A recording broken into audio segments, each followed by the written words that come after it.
Hello. तो कैसे हैं आप सभी लोग? आई होप सभी बढ़िया होंगे।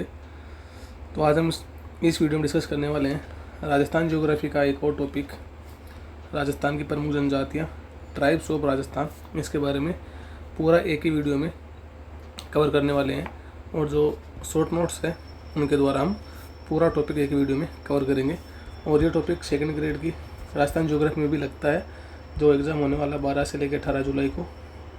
उससे पहले आप इसको एक बार देख के चले जाइए, और जो जो तैयारी कर रहा है उसके साथ शेयर भी कर दीजिए। ऐसे हम वन बाय वन सारे वीडियो एक एक शॉर्ट नोट्स के माध्यम से कवर करते रहेंगे। तो शुरू करते हैं अपना जनजातियों की क्लास। तो थोड़ा सा इनका देख लेते हैं, फिर इंट्रोडक्शन, परिचय और इनके भारत में क्या स्थिति है। राजस्थान के सतरंगी सांस्कृतिक वातावरण को राज्य की जनजातियाँ और भी आकर्षक बनाती है। इनके अन्य नाम क्या क्या हैं?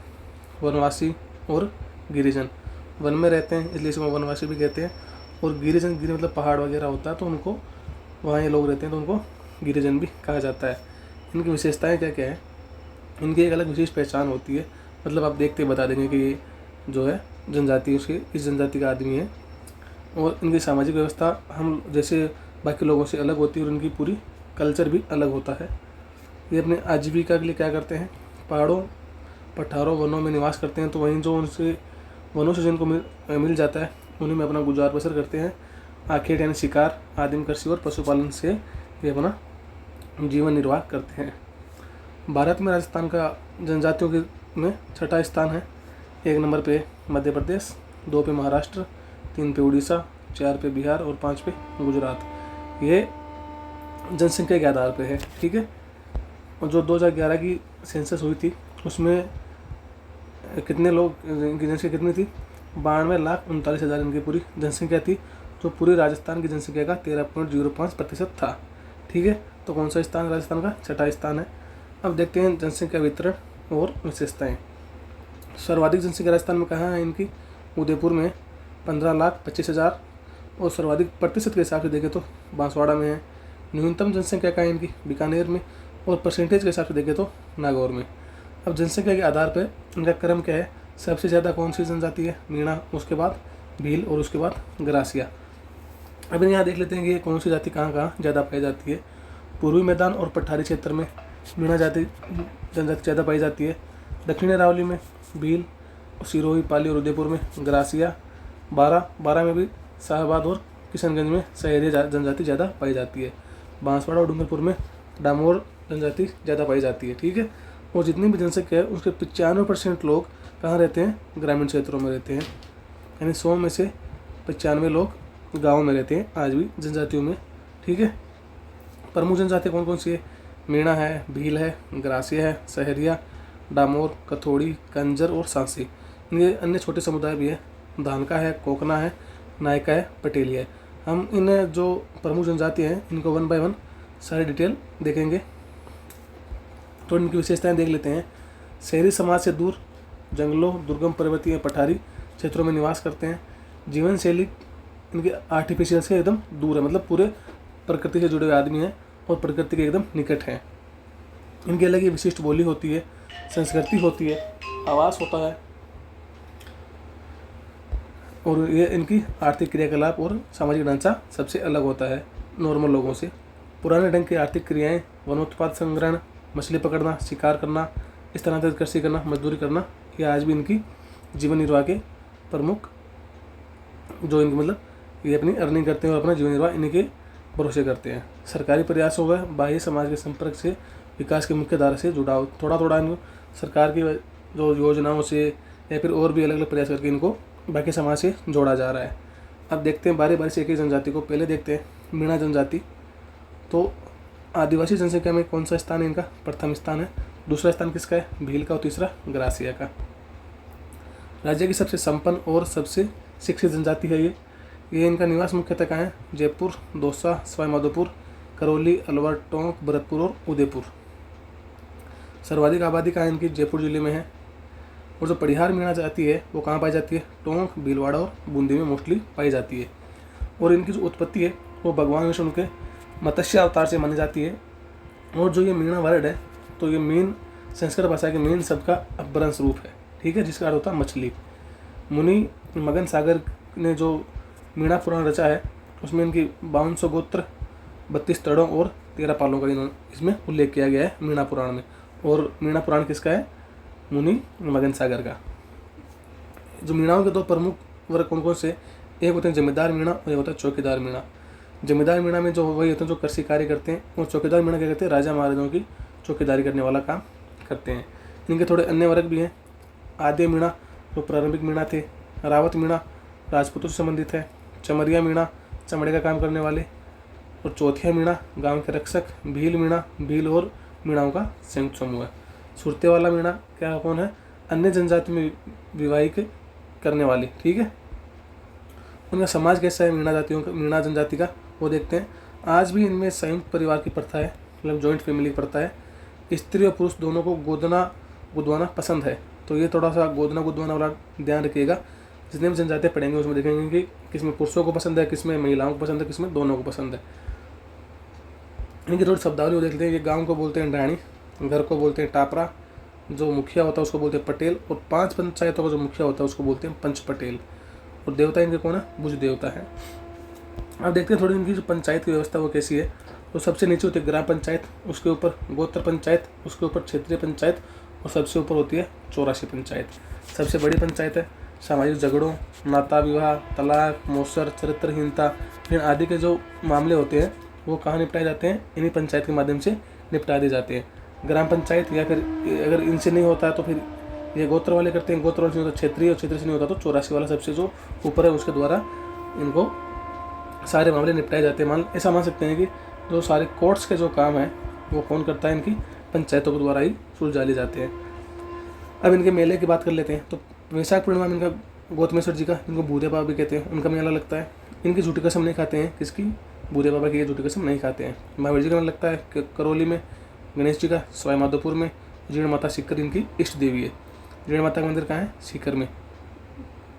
ठीक है, उनकी कुछ प्रथाएं हैं वो देखते हैं। छेड़ा फाड़ना मतलब तलाक की प्रथा है। नई साड़ी के पल्लू में रुपया बांधकर फाड़ते हैं तो उनको तलाक मान लेते हैं। नाता प्रथा क्या होता है? जब पत्नी अपने बच्चे और पति को छोड़ के किसी दूसरे पुरुष से विवाह कर लेते हैं तो उसको नाता प्रथा बोलते हैं। झगड़ा राशि क्या होती है? स्त्री को भगा ले जाने पर जुर्माने की राशि। और नौता प्रथा क्या होता है? मृत्यु भोज। वस्त्र और नृत्य के बारे में बात करें तो पुरुष पहनते हैं धोती, कमीज, साफा। स्त्रियाँ क्या क्या पहनती है? घाघरा, कांचली और ओढ़नी। नृत्य इनके दो ध्यान रखना, नेजा और रसिया। ये अपनी मीणा जाति की पूरी डिटेल में हमने चर्चा की है। अब देखते हैं भील जनजाति के बारे में। भारत की सबसे प्राचीन जनजाति कौन सी है? भील जनजाति है। आदिवासी जनसंख्या में कौन सा स्थान है?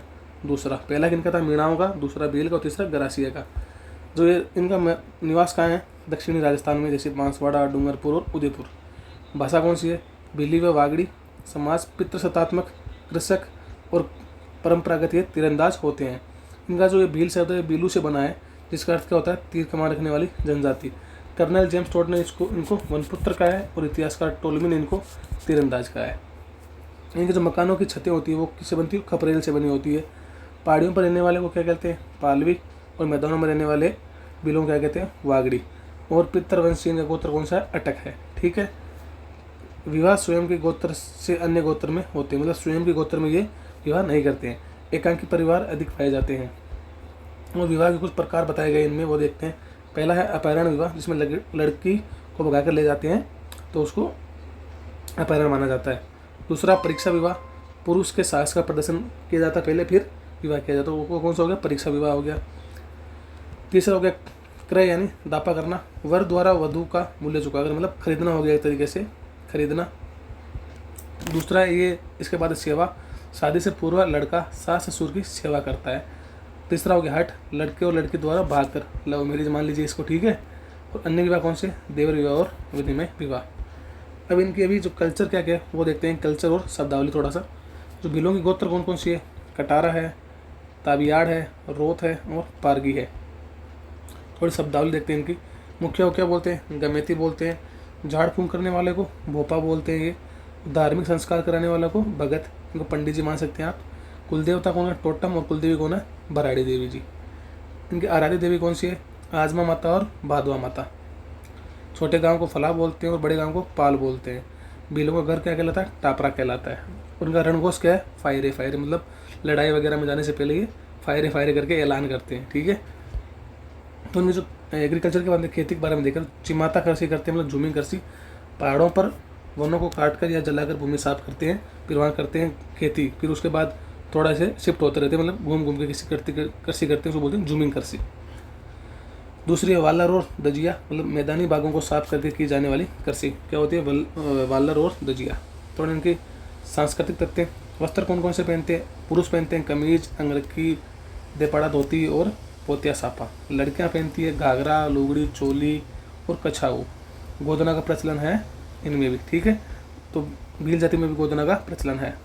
मेले कौन कौन से प्रमुख इनके, बेणेश्वर मेला माघ शुक्ल पूर्णिमा को लगता है, घोटिया अम्बा बांसवाड़ा में लगता है। लोक देवता कौन कौन से इनके, धराल, बिरसा मुंडा, कालाजी गोराजी, माताजी, गोविंद गुरु और लसोड़िया महाराज इनके लोक देवता हैं, मतलब सामान्य मतलब लोक देवता मान सकते हैं। और प्रथा कौन कौन सी है, हाथी बेड़ो, भंगोरिया उत्सव, विवाह मंडप की सजावट। अब ये ध्यान रखना, यहाँ से विवाह मंडप की जो सजावट है वो किससे की जाती है, आम के वृक्ष की पत्तियों से की जाती है। ये आपको ध्यान रखना है कि जो मीणा जाति में जो विवाह होता है उनका जो मंडप है वो आम के वृक्ष की पत्तियों से सजाया जाता है।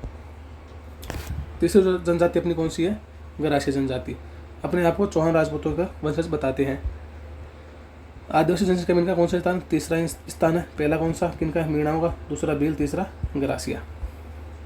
निवासी सिरोही, सिरोही में भी आबू रोड और पिंडवाड़ा। पाली में कहाँ, बाली में, उदयपुर में गोगुंदा और कोटड़ा। मूल प्रदेश इनका कहाँ माना जाता है, आबू रोड का भाखर क्षेत्र। इतिहास की बात करें तो राजपूतों के आगमन से पूर्व सिरोही व पहाड़ी क्षेत्रों में राज करते थे, स्वयं को चौहान राजपूतों के वंशज मानते हैं। इनका जो आवास है, मकान इनके प्राय पहाड़ों के ढलानों पर बने होते हैं। एक गांव में प्राय एक ही गोत्र के परिवार निवास करते हैं। उपासना किन के, शिव के, भैरव की और दुर्गा माता की ये उपासना करते हैं। तो शब्दावली देख लें थोड़ा। घर को बोलते हैं घेर, गांव को बोलते हैं फालिया, गांव का जो मुखिया होता है उसको बोलते हैं कोतवाल या सहरोर, पंचायत का मुखिया को बोलते हैं सहेलोत, और अनाज रखने का जो भंडार होता है उसको बोलते हैं सोहरी। इस जनजाति के दो भाग हैं, भील और भील गरासिया और गमेती गरासिया। भील गरासिया कौन होते हैं, जिनमें जो पुरुष तो होता है वो गरासिया होता है और स्त्री भील होती है, तो उनको भील गरासिया कहते हैं। गमेती गरासिया क्या होता है, जब पुरुष तो रहे भील और स्त्री रहे गरासिया, तो उनको गमेती गरासिया कहते हैं। तीसरी जाति है अपनी, ये जो पढ़ रहे हैं गरासिया, उसमें समाज और विवाह की कुछ प्रथाएं वो देखते हैं। जो इनको डिवाइड किया गया कि उनकी मोटी नियत, नैन की नियत और निचली नियत के अकॉर्डिंग इनको तीन, मान लीजिए इनको गरासियों को तीन भागों में डिवाइड किया गया है। विवाह के प्रकार देखें तो मोर बांधिया, मतलब फेरे होते हैं इसमें। पहरावना मतलब नाम मात्र के फेरे होते हैं इसमें। और ताड़ना मतलब वर पक्ष द्वारा कन्या पक्ष को मूल्य चुकाना पड़ता है। विधवा विवाह का भी इनमें प्रचलन है। ये बड़ी अच्छी बात है कि इनमें विधवा विवाह का प्रचलन भी है। गांव व भाकर स्तर पर जाति पंचायत होती है। प्रथाएं देखते हैं, गोदना गुदवाना, महिलाएं प्राय ललाट व ठोड़ी पर गोदना गुदवाती है। कांदिया मतलब मृत्यु भोज की प्रथा को क्या कहते हैं, कांदिया। मोताना मतलब खून खराबे का पर जुर्माना होता है, उसको क्या बोलते हैं, मोताना। बडोतरा क्या होता है, मोताना प्रथा में वसूली की गई राशि को क्या बोलते हैं, बडोतरा बोलते हैं। इनके तो मेले देख लेते हैं। मेले के उनका मनखारो मेलो, कोटेश्वर, एक अंबाजी, चेतर विचित्र, देवला कोटड़ा, गणगौर, गोगुंदा, वैशाख कृष्ण पंचमी को लगता है। युवक मेलों में अपने जीवन साथी का भी चयन कर सकते हैं, बड़ी अच्छी बात है ये तो। वस्त्र कौन, पुरुष पहनते हैं धोती, कमीज, तौलिया बांधते हैं, और स्त्रियां गहरे चटकीले रंग के कपड़े पहनती है, मतलब डार्क कपड़े पहनती है। तो चौथी जनजाति अपनी है सहरिया जनजाति है। गरासिया का पढ़ते हैं सहरिया। राज्य की सर्वाधिक पिछड़ी जनजाति कौन सी है, सहरिया जनजाति है। थोड़ा ये ध्यान रखना इंपॉर्टेंट है। ये एकमात्र जनजाति जिसे भारत सरकार ने आदिम जनजाति समूह PVGT में शामिल किया है। राजस्थान में मनरेगा में इनको 100 दिन का अतिरिक्त रोजगार प्रदान किया जाता है। इतना पिछड़ा माना जाता है कि जैसे नॉर्मली जितना मनरेगा का 100 दिन डिसाइड किए उसके अलावा भी इनको 100 दिन और रोजगार दिया जाता है। निवास का है 98% 12 जिले में रहते हैं, किशनगंज और शाहबाद तहसील। उत्पत्ति सहरिया फारसी भाषा के शब्द शहर से बना है, जिसका अर्थ होता है जंगल में हो, जिसका अर्थ है जंगल होता है, ठीक है। साक्षरता के बारे में बात करें तो साक्षरता का प्रतिशत बहुत ही कम है। गोत्र, इस जनजाति में 50 गोत्र हैं। कितने गोत्र हैं, 50। और जो घर होते हैं उसको बोलते हैं टापरी व टोपा। फिर शहरना, छोटी बस्ती को बोलते हैं शहरना, और जो शहरोल होता है वो गाँव को बोलते हैं शहरोल। टापरी क्या होता है, मिट्टी, पत्थर, लकड़ी और घास फूस की बनी होती है। टोपा क्या होता है, घने जंगलों में पेड़ों पर या बल्लियों पर बनी मचानुमा झोपड़ी। गांव का मुखिया कौन होता है, कोतवाल होता है। ठीक है, थोड़ा इनका संस्कृति और संस्कार के बारे में देखें। एकांकी परिवार रहते हैं ज़्यादातर, बहुपत्नी प्रथा भी है, मतलब एक से ज़्यादा पत्नी आप रख सकते हैं। लड़की का जन्म शुभ माना जाता है। महुआ के फल से बनाई हुई शराब पीते हैं। कुलदेवता वाल्मीकि ऋषि को मानते हैं और कुलदेवी कोड़िया देवी को ये मानते हैं। भीख मांगना वर्जित है। पुरुष वर्ग में गोदना वर्जित है। ठीक है, केवल स्त्रियां गुदवाती है। श्राद्ध नहीं करते हैं, ये नाता प्रथा का प्रचलन है इनमें। नाता प्रथा मैंने बताया था आपको, जब कोई स्त्री अपने पति और बच्चों को छोड़ के किसी और से शादी कर लेती है तो उसको नाता प्रथा बोलते हैं। ठीक है, 3 प्रकार की पंचायत है, अस्थायी, एकदसिया और 84 गाँव। सबसे बड़ी पंचायत आयोजन कहाँ होता है, सीताबाड़ी के वाल्मीकि मंदिर में इसका आयोजन किया जाता है। अब थोड़ा देखते हैं दारी संस्कार क्या होता है। दारी संस्कार के बारे में देखें। मृत्यु के तीसरे दिन मृतक की अस्थियों व राख को एकत्र कर रात्रि को साफ आंगन में बिछाकर ढक देते हैं। दूसरे दिन उसमें बनने वाली आकृति के पद चिन्ह को देखते हैं। आकृति देखने के बाद राख प्रवाहित कर दिया जाता है। तो ये कौन सी प्रथा है, धारी प्रथा है। बात करें मेलों के बारे में तो 12 जिले में केलवाड़ा के पास सीताबाड़ी में इनका सबसे पवित्र स्थान है, वहीं इनका मेला लगता है। कपिलधारा का मेला और बमरगढ़ का मेला। वस्त्र, पुरुष पहनते हैं धोती, कमीज और साफा। स्त्रियां पहनती है घाघरा, लुगड़ी और लंबी बाह की कमीज पहनती है। अब बात करते हैं पहले फिर डामोर जनजाति के बारे में। अन्य नाम क्या है, डामरिया। उत्पत्ति अपनी राजपूतों से मानते हैं। निवास कहाँ, मुख्यतः डूंगरपुर, मांसवाड़ा, उदयपुर में। सर्वाधिक निवास कहाँ है, सिमलवाड़ा में। पंचायत डूंगरपुर में है। ठीक है, समाज एकांकी परिवार मानते रखते हैं, मोस्टली ज़्यादा पाया जाता है। पिता मुखिया होता है। पंचायत के मुखिया को मुखी कहते हैं। विवाह बहुविवाह का प्रचलन है, मतलब एक से ज़्यादा शादी कर सकते हैं। मुखिया आधार वधु मूल्य होता है। मुख्य आधार वधु मूल्य होता है। ठीक है, विवाह का मुख्य आधार क्या होता है, वधु का मूल्य होता है। ठीक है, वरपक्ष कन्या के पिता को वधु मूल्य देता है। आजीविका प्रधानतः सब कृषक हैं। मक्का व चावल की खेती करते हैं। आखेट और संग्रहण भी करते हैं, मतलब शिकार और करते हैं और कलेक्शन भी करते हैं। प्रमुख मेले कौन से, छेला बावजी तथा ग्यास की रेवाड़ी इनके प्रमुख मेले हैं। अब बात करते हैं कथोड़ी जनजाति के बारे में। मोस्टली निवास कहाँ है, उदयपुर की कोटड़ा, जाडोल व सराड़ा पंचायत समिति में। नामकरण, खोर के वृक्ष से कत्था तैयार करने में दक्ष होने के कारण कथोड़ी जनजाति इनको कहा जाता है। विशेषता क्या है, ये जनजाति बंदर के मांस का सेवन करती है। और क्या नहीं करते हैं, ये दूध नहीं पीती हैं। ये लोग दूध नहीं पीते हैं। ठीक है, बड़ा अजीब है कि दूध नहीं पीते और बंदर के मांस का सेवन करते हैं। अब बात करते हैं कंजर जनजाति के बारे में। उत्पत्ति कानन चार से शब्द से हुई है, जिसका अर्थ है जंगल में विचरण करने वाला। निवास कहाँ है, मुख्यतः कोटा, बूंदी, बारां, झालावाड़, चित्तौड़गढ़, सवाई माधोपुर, अलवर, भीलवाड़ा व अजमेर जिले में। ये चोरी व अपराध के लिए कुख्यात है। ठीक है, आवास इनका कहाँ है, इन लोगों के घरों में भागने के लिए पीछे की तरफ खिड़की होती है परंतु दरवाजे नहीं होते हैं। बात करें थोड़ा कल्चर के बारे में तो हाकम राजा का पहला पी के ये लोग झूठ नहीं बोलते हैं। ठीक है, पाती मांगना क्या होता है, अपराध करने से पूर्व अपने आराध्य देव का आशीर्वाद प्राप्त करना। कुलदेवी चौथ माता, मेला का लगता है चौथ का बरवाड़ा सवाई माधोपुर में। कंजर महिलाएं नाचने गाने में प्रवीण होती है।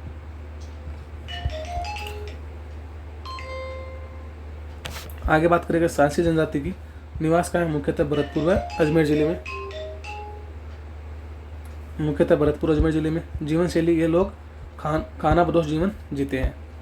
आजीविका जंगली जानवरों के शिकार के साथ छोटे छोटे हस्तशिल्प बनाना। ठीक है, 2 उपजातियाँ भी है, बिज्जा और माला। कुकड़ी रस्म क्या होती है, चरित्र परीक्षा। विवाह के बाद लड़की के चरित्र की परीक्षा ली जाती है, इसको कुकड़ी प्रथा कहते हैं। ठीक है, तो ये सारी जनजातियों के बारे में हमने डिस्कस कर लिया 1 बाय 1। इस वीडियो में हमने किसके बारे में डिस्कस किया है मैं बता देता हूँ आपको। हमने भील जनजाति के बारे में डिस्कस किया। भील, पहले मीणा के बारे में, फिर भील, गरासिया, सहरिया, कथोड़ी, सांसी, डामोर, ये सब इनके बारे में हमने डिस्कस किया और साथ में थोड़ा डाटा भी देखा आपने यहाँ पे, ज़्यादा कहाँ है कम कहाँ है। अगर इसके बाद थोड़ा बहुत डाउट रहा हो तो आप कमेंट करके मुझे बता देना कि क्या डाउट रहा है, और अगले वीडियो में बता दीजिए कौन सा टॉपिक डिस्कस किया जाए। धीरे धीरे से करके हम सारे छोटे छोटे वीडियो बना के सारे टॉपिक को कवर करने की कोशिश करेंगे अपने सेकंड ग्रेड एग्ज़ाम से पहले। ठीक है, तो वीडियो को लाइक कर देना, कमेंट करके बताना वीडियो कैसा लगा, और अपने दोस्तों के साथ शेयर भी ज़रूर कर देना। मिलते हैं अगले वीडियो में, तब तक के लिए जय हिंद जय भारत।